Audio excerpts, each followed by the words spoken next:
प्रेमात पडणे. प्रेमात पडणे हेच प्रेम आहे किंवा निदान प्रेमाचं व्यक्त स्वरूप आहे. ही प्रेमाबाबत ही प्रेमाबाबतची सर्वात मोठी व सर्वत्र आढळणारी गैरसमजूत होय. हा मोठा गैरसमज तयार होतो कारण प्रेमात पडणारी व्यक्ती हा अनुभव प्रभावीपणे घेते. जेव्हा एखादी व्यक्ती प्रेमात पडते तेव्हा तिला खात्रीने असे वाटतं, माझं त्याच्यावर प्रेम आहे किंवा माझं तिच्यावर प्रेम आहे. परंतु दोन समस्या लगेचच उभ्या राहतात. पहिली समस्या म्हणजे प्रेमात पडण्याचा अनुभव हा लैंगिक आकर्षणातून निर्माण होणारा आहे. आपण आपल्या मुलांच्या प्रेमात पडत नाही, जरी आपलं त्यांच्यावर खूप प्रेम असलं तरी. आपण समलिंगी मित्रमैत्रिणींच्या प्रेमात पडत नाही, जरी ते आपल्याला अत्यंत प्रिय असले तरी. आपण प्रेमात पडतो फक्त जेव्हा आपण जाणीवपूर्वक किंवा अजाणतेपणी लैंगिकतेच्या प्रभावाखाली असतो.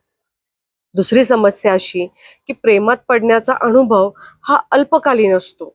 कितीही प्रेमात असलो तरी लवकरच आपण प्रेमातून बाहेर पडतो. याचा अर्थ असा नव्हे की आपलं त्या व्यक्तीवरील प्रेम संपतं, परंतु प्रेमात पडण्याच्या अनुभवातील अत्यानंदाची भावना नाहीशी होते.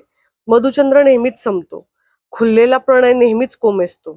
प्रेमात पडणं व त्याची क्षणभंगुरता जाणून घेण्यासाठी अहमभावाच्या सीमारेषाचं स्वरूप जाणून घेणं आवश्यक आहे. अप्रत्यक्ष पुराव्यांनुसार असं दिसतंय की नवजात शिशु पहिले काही महिने स्वतः व उर्वरित जग यामध्ये फरक करत नाही. त्यांनी हातपाय हलवले की जग हलतं. ते भुकेलं असतं तेव्हा जग भुकेलं असतं. आई हालचाल करते तेव्हा जणू ते हालचाल करतं.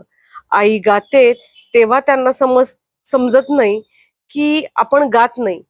ते पाळणा, खोली, आई वडील यांपासून स्वतःला वेगळं ओळखू शकत नाहीत. त्यांच्यासाठी सजीव व निर्जीव एकच असतात. मी व दुसरा असा फरकच नसतो. ते आणि जग एकच असतं.